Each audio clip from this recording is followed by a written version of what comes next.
जनाब इद्दत केस का जो आज फैसला हो रहा था वो फैसला ना हो पाया क्योंकि जज साहब जो थे डिस्ट्रिक्ट सेशन जज, उन्होंने उस मामले को पोस्टपोन कर दिया। उन्होंने चीफ जस्टिस साहब को लिखा है कि क्योंकि खावर मानिका साहब जो हैं जिनका ये मेन मामला है इद्दत के केस का, उन्होंने अदम एतमाद का इजहार किया है उनकी जजशिप के ऊपर, तो ये आप केस किसी और को भेज दें। उसके बाद जो तमाशा हुआ, एक तमाशा तो लगा कोर्ट के अंदर कि वहाँ पर जो है वो पीटीआई के वकला, पीटीआई के लीडरान और खावर मानिका के दरमियान, खावर मानिका साहब के दरमियान तल्ख कलामी हो गई। एक लगा बाहर अहाता अदालत में, आप देख सकते हैं कि पाकिस्तान तहरीक इंसाफ के जो वकला हैं वो निहत्ते खावर मानिका साहब जो हैं, देखें बात ये होती है कि आपका इख्तलाफ किसी से 100 इख्तलाफ हो सकता है, लेकिन एक तो एक शख्स अकेला है और ऊपर से आप पूरी ब्रिगेड है, आपने उस पर हमला कर दिया।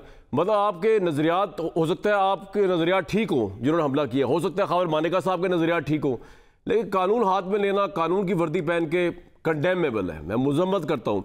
और इसी तरह खावर मानिका साहब को आज हमने इनवाइट किया प्रोग्राम में और वो हमें बताएंगे प्रोग्राम के इस हिस्से में कि हुआ क्या एक्चुअली कोर्ट के अंदर, ये क्यों मार पिटाई तक ये सारी नौबत आई। खावर मानिका साहब बहुत बहुत वेलकम।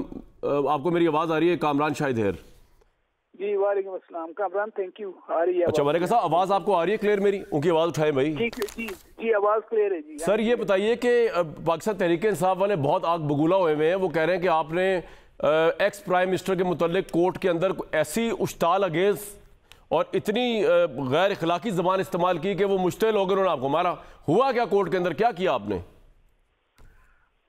कामरान सर, मैं जब कोर्ट में वॉक इन किया हूँ तो इनका जो हॉल था वो पूरा भरा हुआ था, लेडीज एक साइड पे, लोग और सारे लॉयर्स एंड पूरी सपोर्टर्स थे, तो जगह ही नहीं थी गुजरने की जी। मैं जब बड़ी मुश्किल से जगह बनाकर मैं जज साहब तक पहुंचा तो उस वक्त माय लॉयर वो उस वक्त अपना पॉइंट ऑफ व्यू दे रहे थे, पॉइंट्स को फाइनल उनके थे वो कर रहे थे जी। तो मैंने इंटरव्यू किया, मैंने सिर्फ जज साहब ये रिक्वेस्ट की कि जज साहब व्हाट एवर माय वकील is saying, my lawyer is saying, आप 2 मिनट के लिए मेरी रिक्वेस्ट सुन लें कि मुझे सिर्फ अनइंटरप्टेड 10 मिनट्स आप दे दें। ठीक है, मैं कुछ बताना चाहता हूँ। उन्होंने कहा जी कि आपके लॉयर हैं, वो बोले। मैं कहा जी लॉयर ने technically he has done an excellent job, जो लीगल पॉइंट्स आपको बता दिए, वो मेरा जो दिल की बात है वो एक्सप्रेस प्रोबेबली नहीं कर सकेंगे, मैं आपके सामने खड़ा हूँ। आई एम रिक्वेस्टिंग 10 मिनट की बात करते हैं। उन्होंने मुझे कहा जी चले बोले बताएं। अब मैंने सिर्फ इतनी बात की है कि मुझे वहाँ पे 2 लॉयर्स मेरे साथ थे पाक शरीफ के। मैंने उनसे ये कहा कि देखें, मैं जब गाँव जाता हूँ नॉर्मली यूजुअली एक आध केस ऐसा मेरे पास आ जाता है कि जी एक और लड़की है वो घर से भाग गई और किसी से जाके उसने शादी कर ली, निकाह कर ली। तो बाप या माँ बाप आते हैं, कहते जी देखें जी बेटी हमारी शादीशुदा थी, घर बच्चे छोड़ के भाग गई है। मगर किधर गई? कहते उसने निकाह कर लिया। तो मगर ठीक है, मैं क्या करूँ, अब उसने निकाह कर ली। कहते जी हमारी तो अभी तलाक ही नहीं हुई। वो without any certification, without any तलाक जाकर, अल्लाह माफ करे, मैं बड़ा रिस्पेक्ट करता हूँ वो वकला की, मेरे लिए बायस इज्जत हैं, लेकिन कुछ ऐसे हैं जो इसमें स्पेशलाइज कर गए हैं कि वो वहीं पे कागज बनवाते हैं तलाकों के, सारा कुछ है, और जज के सामने पेश करके उनका निकाह करा देते हैं। देखिए वो तो मानिका साहब आपका केस है ना, वो तो मैं रीजन बता रहा हूँ। मैंने कहा कि मैंने सिर्फ मोरालिटी के चंद इश्यूज उठाने हैं। मेरा ईमान है कि हमारा हाकिम वक्त, उसमें जो अगर वो बुरा, हर अच्छाई और बुराई का ट्रिकल डाउन इफेक्ट होता है, हमेशा बुराई ऊपर से नीचे आती है, अच्छाई ऊपर से नीचे आती है। अगर ऊपर भला होगा तो नीचे तक भलाई जाएगी। मेरा ये ईमान है कि मेरा नौकर अगर गुनाह कर रहा है तो वो मेरे पे असरअंदाज नहीं होगा, मैं करूंगा तो मैं सारों को इन्फ्लुएंस करूंगा। मैंने कहा कि ये पिछले चंद सालों से मैं ये देख रहा हूँ कि इतनी बेराह रवि हो चुकी। मेरे पास जो लॉयर्स थे उन्होंने आकर मुझे बताया, मैं कहा इनकी जरा सुने व्हाट दे सेइंग। तो इस हाल में आप ये देखेंगे इस मुल्क को कौम के साथ हमने किया क्या, हमारी वैल्यूज, हमारी मोरालिटी, हमारे इश्यूज क्यों इतने हो गए कि हमें समझ नहीं आ रही कि हम किस तरह वैल्यूज तबाह हो गई हैं सोसाइटी की, किस तरह। सर आप ये विदाउट एनी डिवोर्स तलाक़ें हो रही हैं। दूसरी ये जो आज कुछ हुआ है कि मेरा राइट नहीं है कि मैं अपनी बात करूं, मैंने कोई वहाँ पे गलत ज़बान नहीं, आपका राइट तो है, लेकिन मैंने सुना है कोर्ट ने जो रिपोर्ट किया, को हमारे रिपोर्टर रिपोर्ट किया कि आपने इमरान खान साहब को कहा है कि लानत हो उनके ईमान पर, उनको कुरान का कुछ इल्म नहीं, छोटी छोटी बात जी आपने नहीं कहा। अच्छा ये गलत रिपोर्ट हुई है? नो, ये गलत रिपोर्ट हुई। मैंने इतनी जरूर बात की है कि वो हर बात पे कुरान उठाते हैं। अडियाला जी ने मुझे कहा कि आप कुरान उठाएं, इससे पहले कि मैं जवाब देता इन्होंने हम कुरान उठाते हैं। और साथ ही कहते हैं हम कुरान भी उठाएंगे और साथ केस की हम बहस भी करेंगे। तो जज ने कहा कि आप कुरान उठाओ तो बात खत्म कर दें, तो कुरान किस लिए उठवा रहे हो अगर आपने बहस करनी? ये ईमान की हद है, ये ईमान का लेवल है इनका कि बात बात में कुरान उठाते फिर कहते हैं बहस करनी आप केस की। तो then what is the point? जिसको पता ही नहीं कुरान का, ये इस्लामी, हम यहाँ पे रियासत मदीना बना रहे हैं कि कोई। मानिका साहब, ये जो आपकी लास्ट हेयरिंग हुई थी जिसमें बुशरा साहिबा भी थी और इमरान खान साहब भी थे अडयाला जेल के अंदर, उसमें मामला फिर कहाँ पे आके रुका था? वो क्या हुआ था? सर उसमें मामला इनके लॉयर्स ने मुझे यहाँ तक कह दिया कि हम आपको उठा के बाहर फेंक देंगे। मगर मुझे क्यों उठा के बाहर फेंकोगे? मैंने क्या किया?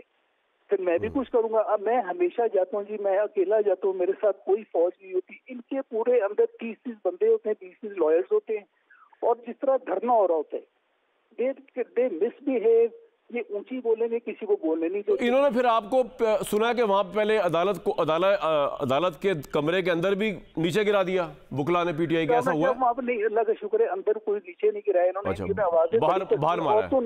औरतों ने भी बहुत गंदी, औरतों ने जो लेडीज अंदर भरी हुई थी, उन्होंने इतनी ऊंची उन्होंने गंदी जुबान इस्तेमाल की। मैं हैरान, ये किस टोले से मत्था लगा। अच्छा, जरा और उनकी जो औरतें हैं ना, उनमें से एक जो खातून है, उन्होंने आपके मुतालिक वर्जन दिया, मैं चाहता हूं कि उसको आप रिस्पॉन्ड करें। आप जरा सुने जरा उन्होंने क्या कहा, मैं चाहता हूं उसको आप जवाब दें, क्योंकि होता ये कि एक साइड की स्टोरी आ रही, साइड की नहीं आ रही होती। सुनाए जी, कंवल शाहजेब साहिबा ने मारने की क्या जस्टिफिकेशन दी है खावर मानिका को? हालांकि मारने की कोई जस्टिफिकेशन नहीं बनती किसी भी इंसान को। सुनवाएं जी। मानिका साहब, मसला ये है कि बुशरा बीबी जो है ना, वो तहरीक इंसाफ के लिए बहुत एक स्पिरिचुअल हैसियत इख्तियार कर गई हैं। तो पता नहीं आपने उनके खिलाफ क्या बातें कही कब्र अदालत में और उनके खामिद इमरान खान साहब मुतल्लिक? अगर ये इनकी जो औरत, इस बीबी की जो जबान है, इसको अब सुन के आपको अंदाजा हो जाएगा कि हमारी हालत क्या हुई पड़ी। हाँ, नहीं, बड़ी बिलो द बेल्ट जुबान है।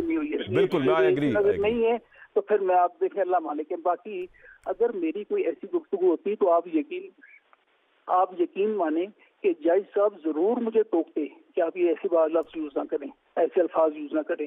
ही वॉज क्वाइट, और मैंने ये रिक्वेस्ट की उनको, ये रिक्वेस्ट की कि सर आप मेरी बातें सुन ली हैं, I would request you to transfer this case. Because मैंने पिछले 4 दिनों से मैं ये सुन रहा हूँ कि आप यू हैव बीन इन्फ्लुएंस्ड, आप you have made up your mind, I would request you, I have all the. Manika साहब, लेकिन सवाल ये उठ रहा है कि आज जब केस का फैसला होने लगा था तो आपने उन पर अदम एतमाद कर दिया। क्या आपको लग रहा था कि आप ये केस हार जाएंगे इद्दत का? नो, ये मुझे पहले भी मैं रिक्वेस्ट कर चुका हूँ इनसे, इन्होंने वो टर्न डाउन की। उसके बाद अब जो हालात हुए थे पिछले 4 दिनों से, आप देखें कि डॉन के अखबार में आर्टिकल छप रहे हैं कि जी फलाने मिनिस्टर साहब ने ये कह दिया है कि वाकई इद्दत में यूं होता है। कोई कुछ की सोर्सेज पे सोशल मीडिया भर गया। मैं तो व्हाट इज दिस कि डिसीजन जजमेंट मुझे भी नहीं पता था। I swear on God I didn't know कि 29 को जजमेंट आनी है, क्योंकि मैं फॉलो नहीं करता सोशल मीडिया को। वो 4 दिन से इतने शोर मचा हुआ। अच्छा, मुझे एक बात बताइए, वो पॉइंट आपका आ गया, वो तो अब चीफ जस्टिस साहब के पास गया मामला, वो देखेंगे क्या करना है। लेकिन एक बात बताइए मानिका साहब, ये जो बुशरा बीबी साहिबा है, इनकी तो आपने भी बड़ी गवाहियां दी हुई हैं इनकी अजमत की और इनकी असमत की, इवन जब तलाक होने के बाद भी। और अब जो है, जब पीटीआई के लोगों के लिए बुशरा बीबी जो है बड़ी काबिल एहतराम है, तो आप एक ऐसा केस है जिसके अंदर आप उनके मुतल्लिक उन पे इस तरह का इल्ज़ाम लगा रहे हैं जो कि बहुत ही संगीन इल्ज़ाम है। तो आपको लगता नहीं कि आप बुशरा साहिबा के साथ ज्यादती कर रहे हैं? ना, मुझे ये बताएं कि पिछले 4-4.5 में मैं क्यों नहीं बोला? Why was I quite? ये तो बड़ा सवाल है, आप बोले क्यों नहीं? ओ भाई मेरे, ये जब मेरा लास्ट मैंने जो केस किया है, उस वक्त निकाह नामा हमें 1 जनवरी का सामने हमारे आया। हमें तो यकीन, बच्चों किसी को पता ही नहीं था कि निकाह हो चुका है छुप के। हमें तो 18 फरवरी वाले निकाह का पता था।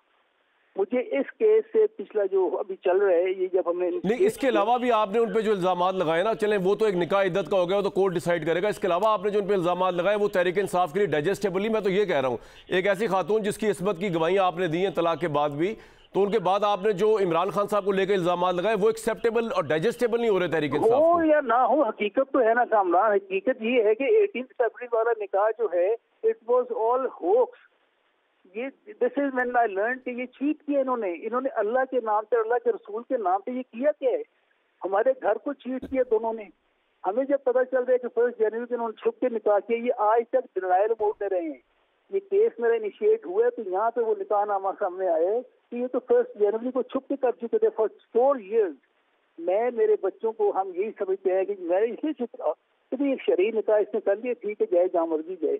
ये तो अब पता चला कि ये तो छुप के 1 जनवरी को कर चुके थे और उस पर डिनाइल भी की। लेकिन मालिका साहब, मुझे एक लॉजिक समझ नहीं आई कि बुशरा साहिबा को जब आप तलाक देने पे आमादा थे, वो इंडिपेंडेंट खातून है, इमरान साहब के साथ वो अपनी फ्री विल से निकाह कर रही थी या शादी कर रही थी, तो वो इद्दत के दौरान क्यों करना चाह रही थी निकाह? फिर क्या उसमें इतनी क्या मंतिक? ये आपको जवाब वही देंगी कि ये फर्क नहीं, आपकी लॉजिक क्या है? आपकी भी तो कोई लॉजिक होगी ना कि क्या सी वजह? देखिए, हमें जो ये बताया गया बाद में कि इनकी ये बीबी ने इनको कहा था कि 1 जनवरी तक इसका निकाह हो गया तो ये प्राइम मिनिस्टर बनेगा, यहाँ भी हो गया। अच्छा, ये बताया गया, बच्चों को भी पता था, ये प्रोफेसी थी।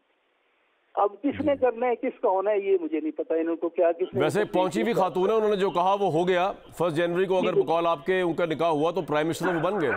जी बिल्कुल सही है। तो वो इसीलिए तो आए थे, प्राइम मिनिस्टर बनने नहीं आए थे, वो अल्लाह का बंदा थोड़ी बनने आए थे, नेक भले बंदे बनने नहीं आए थे, वो तो प्राइम मिनिस्टर बनना चाह रहे थे।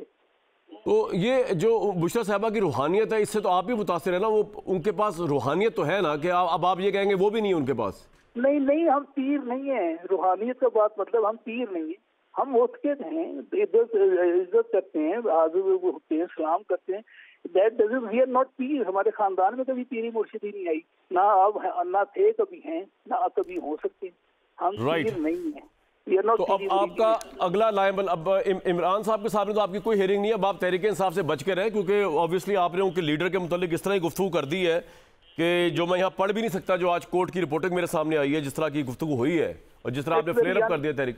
मैं इतना बता दूं कामर साहब, ये इतना अनफॉर्चुनेट है। हम किन कदरों की, किन वैल्यूज की हम बात करते हैं। हम कौन से यहाँ पे रियासत मदीना बना रहे हैं कि किसी को सुन नहीं सकते। मेरी बात आप जज साहब से पूछे कि मैंने क्या गलत बात की जो उसके ऑब्जेक्शन कोई थी, जिसपे ये शोर मचा रहे हैं। इनमें बर्दाश्त ही नहीं है। ये तो मॉब बन गया, मॉब। और हमने एक ऐसी नस्ल पैदा कर दी, अल्लाह माफ करे। मैं तो रहम कर, अल्लाह ताला से रहम मांग। ये इंसाफ मांग रहे थे, मैं अल्लाह ताला से रहम मांगता हूँ, इनको इंसाफ दे, मैं उस बात से रहम मांगता हूँ। देखिए, आपके जो 2 बच्चे हैं, आई थिंक वो भी, जो बेटी है वो भी बुशरा साहिबा के साथ नहीं खड़ी हुई इस इशू के ऊपर, जिस तरह कमल शाहजेब आई थिंक बता रही हैं। देखो मेरी बात सुनी, माओ से अलग हो सकते हैं बच्चे। ठीक, तो मैं यही कह रहा हूँ कि माँ है, लेकिन वो ये नहीं है कि बाप को छोड़ के उधर हो जाएंगे या कुछ। वो माँ ही रहती है, बात खत्म। और आप, मेरा आखिरी सवाल, ये जो मुफ्ती कहते हैं कि मुफ्ती कराम हमारे कहते हैं कि औरत डिसाइड करती है इद्दत, जब वो कह दे वो हो जाती है, तो फिर उसके बाद तो फिर इद्दत का मसला रह ही नहीं गया कोई। अगर उन्होंने डिसाइड कर दिया तो कर दिए। सूरह तलाक में लिखा गया कि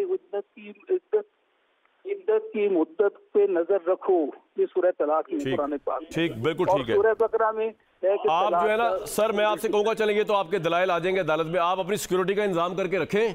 इसकी वजह यह है कि अब आपका जो है ना सीधा तहरीक इंसाफ के वकला के साथ मामला बन गया है और वकला का हाल बड़ा भारी है। बात ये है जी, बिल्कुल, जैसे अब दुआ करें, अल्लाह खैर करेगा। बहुत बहुत शुक्रिया। खालिद मानिका साहब हमारे साथ मौजूद थे। हमारे गायब आबिद शेरली साहब, अदर सदीक साहब, आमिर इलियास राना साहब भी मौजूद हैं इस तमाम मामले। आबिद भाई, बात यह है कि आपको क्या लगता है, ये ज्यादती तहरीक इंसाफ के वकला ने की आज, या आपको लगता है कि मानिका साहब ने क्योंकि उस तरह की गुफ्तगू की इमरान खान साहब और बुशरा साहिबा की जाती जिंदगी के मामले में, तो कोई भी शख्स फ्लेयर अप हो सकता है, फॉलोअर जो होता है? देखिए कामरान भाई, बात ये है, ये क्या कुछ नहीं करते रहे लंदन में नवाज शरीफ और उनकी फैमिली के साथ। क्या होटल में जाते थे इनके कारकुन, ये वहाँ पे हुल्लड़बाजी करते रहे। फिर मदीना शरीफ में इन्होंने बदतमीज़ी की, जहाँ पे अल्लाह का हुक्म है कि खामोशी इख्तियार कर लो। इन्होंने उस तकद्दस हिस्से को भी पमाल किया। ये तो एक मॉब है बिखरा हुआ कि ये इमरान खान, देखिए एक अदालती मामला है, मैं बेटियों वाला हूँ, मैं इस मामले पर ज़्यादा नहीं बात करूँगा क्योंकि एक निकाह का बेटी का मामला है। ये मेरी परवरिश भी ऐसी नहीं है कि मैं इस पर बात करूँ। लेकिन कामरान साहब, एक जब क्रॉस आर्ग्यूमेंट्स होते हैं अदालत उज़्मा के अंदर, वकला सवाल करते हैं तो सवाल के जवाब देने पड़ते हैं। वो चाहे आपको बुरे लगे चाहे वो अच्छे लगे, टॉलरेंस होनी चाहिए, टॉलरेट करना चाहिए था। लेकिन मैं इनको पीटीआई वालों को वो दिन याद कराता हूँ कि जब ये होटल में बैठते थे नवाज शरीफ साहब उनकी फैमिली के साथ, ये वहाँ पे पहुँच के बदतमीज़ी भी, क्या वो किसी की माँ, बेटियाँ, बहन नहीं थी? क्या वो किसी की फैमिली नहीं थी जब ये बदतहजीबी का कल्चर इन्होंने ये प्रमोट करते थे। अब क्यों रोते? अब इमरान खान कोई अल्लाह माफ़ी दे कोई वलीउल्लाह है कि उसके खिलाफ बात नहीं कर सकते? क्यों नहीं कर सकते बात? आप अदालत में जब केस है तो इनमें अदम बर्दाश्त है। कामरान भाई, मैं पीटीआई वालों को आपके जरिए मैसेज देना चाहता हूं कि दिन वो याद करें जब आप कुलसूम नवाज की बीमारी का मजाक उड़ाया करते थे।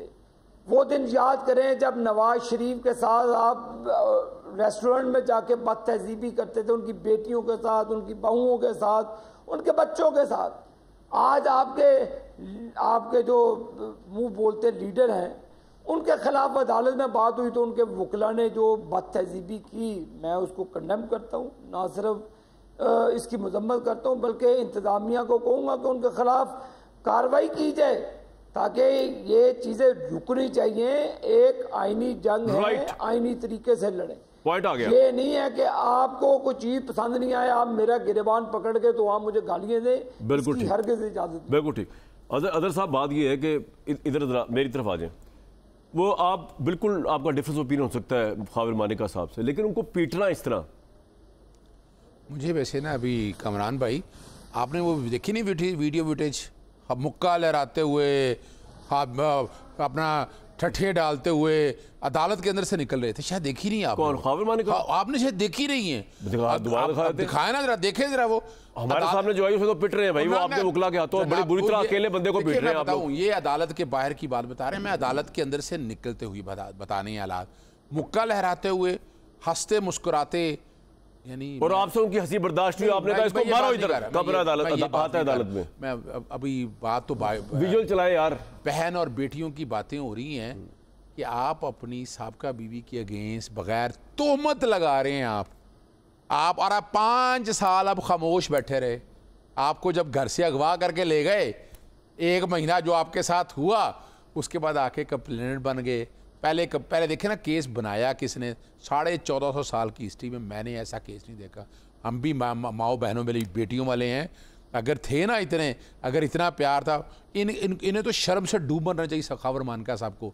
इनकी साहबजादियाँ जो बेटियां हैं उन्होंने कुरान मजीद आए ना उठा देते, ये भी कुरान मजीद ज़रा पता चल जाता कि क्या हालात होने थे। बात बड़ी सीरियस है, जब समझना है क्या है। 3-3.5 माह हो गए इन आर्गूमेंट्स को चलते हुए। अब अब्बासी साहब जो रिजवान अब्बासी साहब वकील किनके हैं, पहले वो प्रोसिक्यूटर थे, अब वो वकील बन गए इनके। और ये अकेले नहीं आए थे, 13 वकील इनके साथ थे। आज पूरी प्लानिंग के साथ आए थे। इंस्टिगेट जान के हालात ऐसे पैदा। लेकिन मैं ये कह रहा हूँ आपकी सारी बातें भी ठीक हो ना, अगर खाविर मानिका बिल्कुल गलत है, मेरी अर्ज सुन लें। एक वकील जो कानून की, आपने तो कानून की कस्टोडियन है ना, आप जज भी हैं और आप भी हैं, आपका क्या राइट बनता है? आपसे मुराद मेरा भी क्या राइट बनता है यार? किसी अपने मुखालिफ को मारना शुरू कर दूं मैं? देखिए मैं बताता चलूं, मैं फिर बताता चलूं। बिला वजह उसको हीरो बना रहे हैं, विक्टिम बना रहे हैं। कोई हीरो नहीं है, ये उन्हीं के अंदर से वकील अपने थे जिन्होंने बदतमीजी शुरू की, उन्होंने मारा है। ओहो, मैं यही तो बता रहा हूँ आप लोग, आपको देखे हकायक जब भाई ये दिखाया यार विजुअल में, तो कोई वकील भी नहीं है। मैं अंदर की बात बता रहा हूँ सर, मैं बाहर के अंदर तो आपने देखा ही नहीं था यार। सुने ना, अंदर क्या हुआ है, इंस्टिगेट इनके वोकला जो साथ आए थे, हाँ जी, उन्होंने कोई बदतमीजी की है या ऐसे हालात बनाए हैं और जिस तरह की जुबान इन्होंने इस्तेमाल की, हमारी तरफ से कोई इंस्ट्रक्शन नहीं है। पाकिस्तान तहरीके इंसाफ ने वो नहीं है, वो नंगी तस्वीरें मोहतरमा बेनज़ीर भुट्टो की, पार्लियामेंट से बाज़ारे उसद तक, रंगीला खानदान, ये किसने किया भाई? ओहो, ये सुनते रहे ना, मैं ये तो मैं उनकी ये तारीख बताएंगे हमें, ये बैठकर बताएंगे। वो तो कह रहे थे कुलसूम नवाज साहिबा का और नवाज शरीफ साहब की खवातीन फैमिली का आपने बड़ा मजाक उड़ाया। मेरी एक बात, वो ये कह रहे थे वो बेनज़ीर कहां जाएंगे। मैं फिर बताता चलूं, उसको भी ले लें आप। वहाँ जो आए हैं वो कारकुनान हमारे कान से है भाई। ओवरसीज पाकिस्तानियों ने अगर किसी ने किया है तो वो जाने आबिद शेर अली के साथ हुआ था। जिस तरह की जुबान इन्होंने वहाँ इस्तेमाल की थी, हाँ वो सुन तो लेते आप ये देखे ना, ताड़ी एक आसे आप मेरी फैमिली को करेंगे तो मैं आपकी जुबान हलक से निकाल लूंगा। आगे जवाब आ गया, फैमिली तक जाएंगे। मैंने देखे, मैं अल्फाज सुने जरा, वो कह रहे हैं हमारी बात नहीं कर रहा, अल्फाज सुने, जाऊं फैमिली के साथ, सुने आप जवाब दे रहे, आप पीटीआई को कहता हूँ, आप इधर जवाब ले लो, आप इधर जवाब ले लो, साथ जाए, ये दोबारा जुर्रत करना। आप जवाब ले लो ना, ओ भाई जवाब ले लो, भाई जवाब ले लो, जवाब ले लो। मैं एक बेहतरीन वकील साबित हो गया। अभी छोटी सी बात हुई, क्या ज़बान इस्तेमाल की है आबिद शेर अली ने? ये अभी वो कह रहे हैं मेरी फैमिली तक जाएंगे। वो सर में फिर वहां कोर्ट के अंदर अगर खबर बशीर ने इस तरह की बातें कही हैं तो रोक सकते हैं किसी को? आप देखें ना, आज बात फिर वही आ गई, कि आबिद शेरनी अब आराम से सुन रहे हैं। ओ भाई सुन ले। अच्छा आप एक मिनट ठहरिए सर, एक मिनट। आबिद भाई आप बात कर ले, बात सुन लूं मैं। वो आपको कुछ नहीं कह रहे, वो मिसाल दे रहे थे अजहर साहब। अटैक करे मेरी फैमिली को, मैं कुछ ना कहता। वो ये थोड़ी अटैक कर रहे हैं, वो तो मिसाल दे रहे थे। बात तो वो अपने हाथ तक रखें। सर वो ये कह रहे हैं कि इस तरह अगर इमरान खान की फैमिली पे अटैक करेंगे तो फिर मालिका को भी मार पड़ेगी, यही आप आर्गुमेंट है। आपने सुन लिया ना, मैंने दे दिया आर्गुमेंट। मैंने देखा ना, मैं तो बेहतरीन वकील साबित हो गया ना कि मैंने ऐसा। मैं सिर्फ एक बात खत्म कर दूं कि देखिए आबिद शेर अली ने जब फैमिली पे बात आई तो इन्होंने किस तरह की जुबान इस्तेमाल की। तो इसलिए जब इमरान साहब की फैमिली पे आई तो आप लोगों ने मारा, आप ये कह रहे हैं। हमने नहीं मारा, पाकिस्तान तहरीक इंसाफ। चलो यार, जिसने भी मारा यार, कोई इंसान नहीं थे ना। जब वो चाहने वाले जब देखेंगे तो फिर हाथ उठा लेंगे। भाई आज ये जो केस आगे हुआ है आपके नजदीक, ये केस सही आगे हुआ है या ये इसमें भी कोई है पीछे की स्टोरी? आमिर से पूछ रहे हैं जी सर। मैं तवक्को करूंगा कि ये जो बेहतरीन वकील साबित हो रहे हैं ये साबित कदम पे रहे हैं और खामोशी से बात। जी आप सुनिएगा उनकी बात। जी फिर ही मजा आएगा। जी सर। इस बात का अदालत के अंदर जो मैंने अपने रिपोर्टर से सुना, बहरहाल उनकी ये कोशिश थी और उसमें वो कामयाब हुए कि ये फैसला ना हो।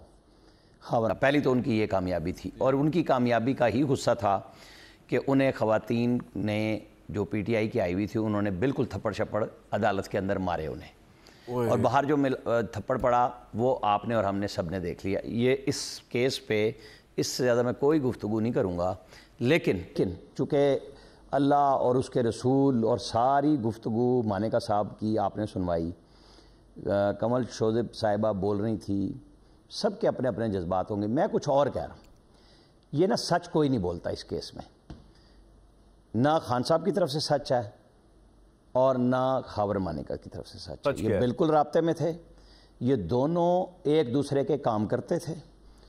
खान साहब भी, मैं आपको बता रहा हूँ, इस वक्त नादिर चट्ठा कमिश्नर भावलपुर हैं और जब इमरान खान साहब की हुकूमत थी और ताहिर खुर्शीद प्रिंसिपल सेक्रेटरी थे बुजदार साहब के और ये कमिश्नर साहिवाल थे, वो इनको मैसेज किया करते थे व्हाट्सएप पे कि इन खावर मानेका को कोई काम नहीं करना। और वन फाइन मॉर्निंग उनको फ़ोन आया कि जाके खावर मानेका से माफ़ी मांगो। मिस्टर टीके ने कहा, उन्होंने कहा जी मैं किस चीज़ की माफ़ी मांगूँ? उन्होंने कहा नहीं, वो खान साहब का वज़ीर आज़म का फ़ोन आया। तो उन्होंने कहा जी मैं आपके पास आता हूँ, आप बुला लें। उन्होंने बुला लिया, पूछा तो उसने कहा तुम मेरे बेटे का फ़ोन नहीं सुनते। उन्होंने कहा मैं आपको बताऊँ, आपने मना किया था, ये एक रिस्पेक्टेड लैंडलॉर्ड हैं इलाके के, पाकपतन के, सिविल सर्वेंट उस वक्त हाजिर थे या रिटायर हो गए थे, मैं उस हैसियत से इनसे मिलता रहा। उन्होंने कहा इनके बेटे का फ़ोन आए या ना आए, ना मेरे पास नंबर है ना कुछ है। उसकी पादाश में आदम खान ने, जिस बोर्ड में ये ग्रेड 20 में प्रमोट हो गए थे, उन्होंने कहा सेक्रेटरी स्टैफ को कि इसको प्रमोट नहीं करना। उन्होंने कहा इसके जूनियर भी प्रमोट हो गए, उन्होंने कहा इसको नहीं करना, और वो प्रमोट नहीं हुआ। लिहाजा ये जो सच्चाई और झूठ है ना, ये जाने और इनके मामलात जाने, मैं तो उस पर जाता नहीं। मैंने आपको बिल्कुल एक सच्चा वाकया बता दिया है कि ताल्लुकात बिल्कुल ठीक थे। अब ये जाने और वो जाने, मैं तो इस मामले में बिल्कुल नहीं आ रहा। बिल्कुल ठीक है, पॉइंट जी अजहर साहब। आमिर भाई भाइयों की तरफ पे हैं, जितनी इन्फॉर्मेशन दी ना, आपको पता है हद के इज़्ज़त बिल जो 2024 है, ये सारी इन्फॉर्मेशन ये हद के इज़्ज़त में आ गई आमिर साहब के खिलाफ। जी ये जो बात, ये जो अल्फाज इस्तेमाल किए हैं, उन्होंने जो भी इन्फॉर्मेशन दी है ना, यही तो रोना है मेरा कि हद के इज़्ज़त बिल 2024 जो लेकर आए हैं, क्या गलत का है? इन्होंने एक इन्फॉर्मेशन दी है ना, अब ये इन्फॉर्मेशन को साबित करना इनका काम है।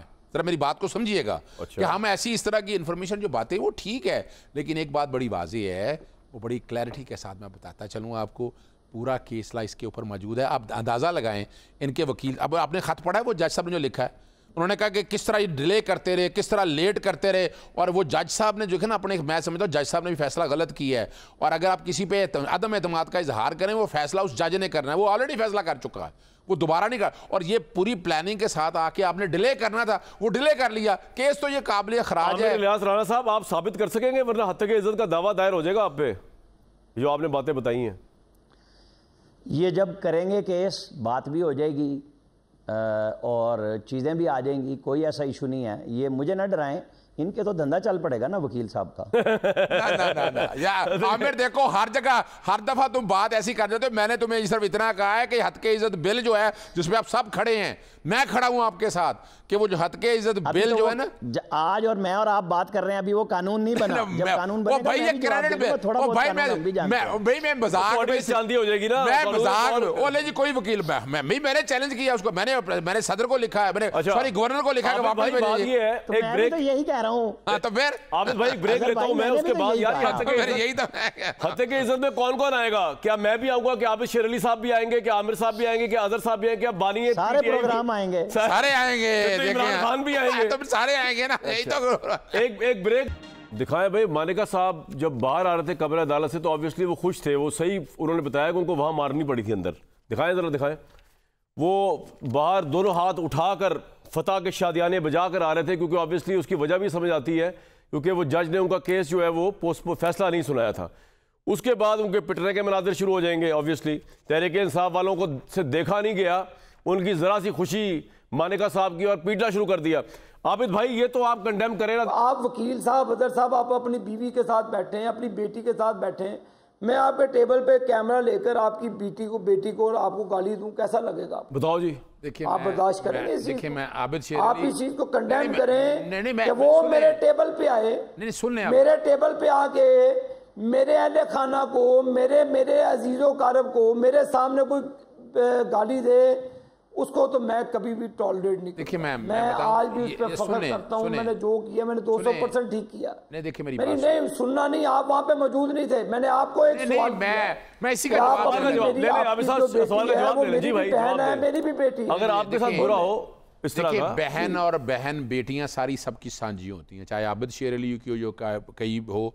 अगर इखलाक से गिरी हुई कोई हरकत है या बैद, मैं बिल्कुल कंडेम करता हूँ, लेकिन इक्वली जो है ना मेरे पास भी ये इख्तियार नहीं है कि मैं उसको जवाब उसी तरह दूं।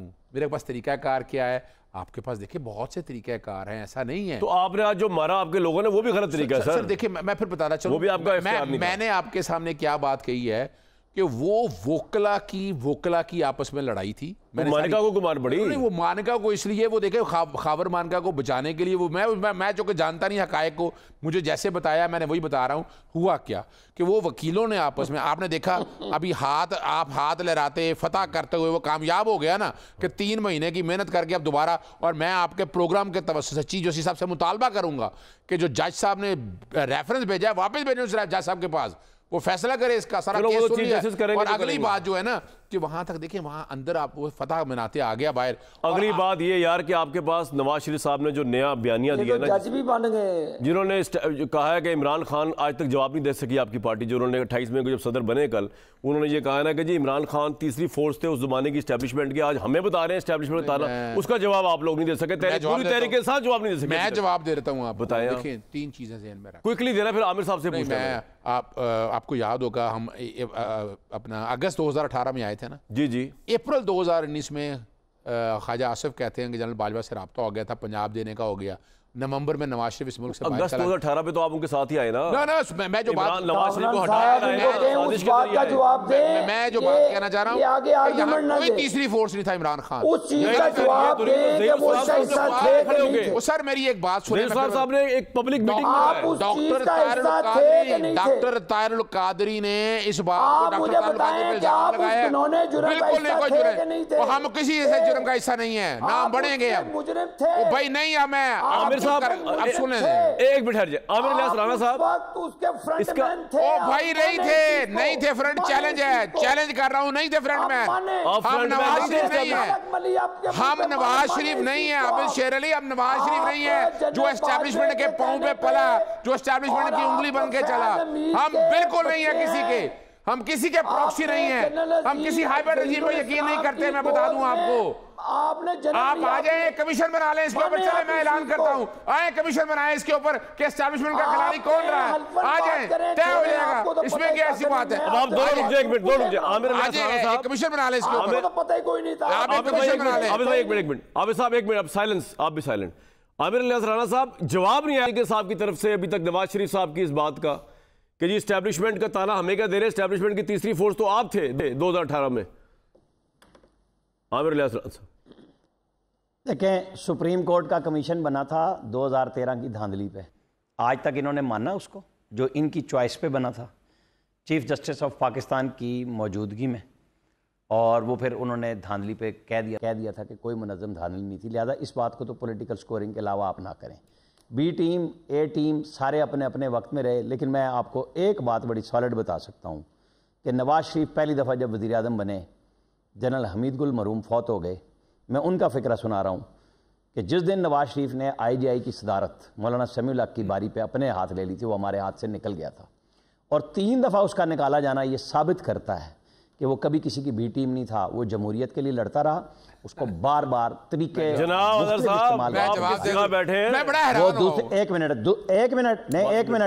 एक मिनट दूसरी मेरी बात में ना बोले प्लीज, अपनी बात कर लीजिएगा। मैं बिल्कुल नहीं बोला किसी की बात में।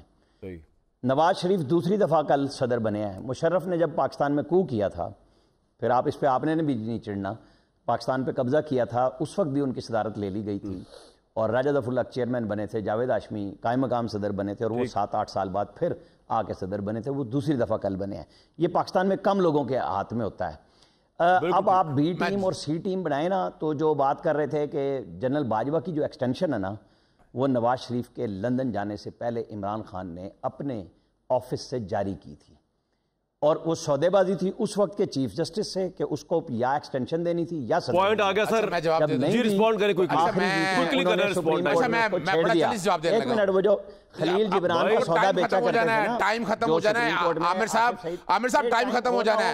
नहीं टाइम खत्म हो जाना है आपका, हो गई है बात कंप्लीट आपकी। आप बहुत बोले हैं, दोनों बहुत बोले हैं। ओहो भाई ये बात। अच्छा जो बोले आमिर साहब बोले, का सौदा बेचने वाले जो चीफ जस्टिस थे, उन्होंने बाकायदा तौर पे उस वक्त भी ये बात कही कि मुझे तो ऐवान सदर का बताया गया। अच्छा मैं जवाब जल्दी बोले, जल्दी बोले, टाइम नहीं कर रहा था। फखर मैं जवाब बिल पेश किया था। देखिए जुल्फ़िकार अली भुट्टो साहब को असेंबली में नहीं, नवाज शरीफ साहब की टीम नहीं रहे जब उन्होंने डिक्टेशन ली, वो ये कह रहे हैं। सर नवाज शरीफ हमेशा से एस्टैब्लिशमेंट का खिलाड़ी रहा, इस दफा हुकूमत एस्टैब्लिशमेंट की मर्जी के बगैर आई है।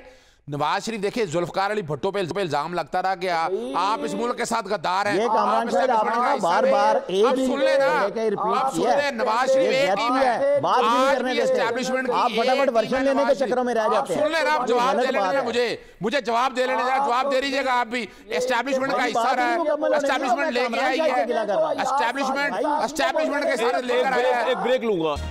भाई खावर मानिका साहब के साथ बड़ी बुरी हुई, फतह के शादियाने बजाते हुए आ रहे थे, तहरीक इंसाफ से बर्दाश्त ही हुआ। मैं कहता हूँ ये नहीं होना चाहिए। बाकी सब चलता रहेगा, होता रहेगा, हम आपके साथ रहेंगे इंशाल्लाह। कल दोबारा आपके पास हाजिर होंगे।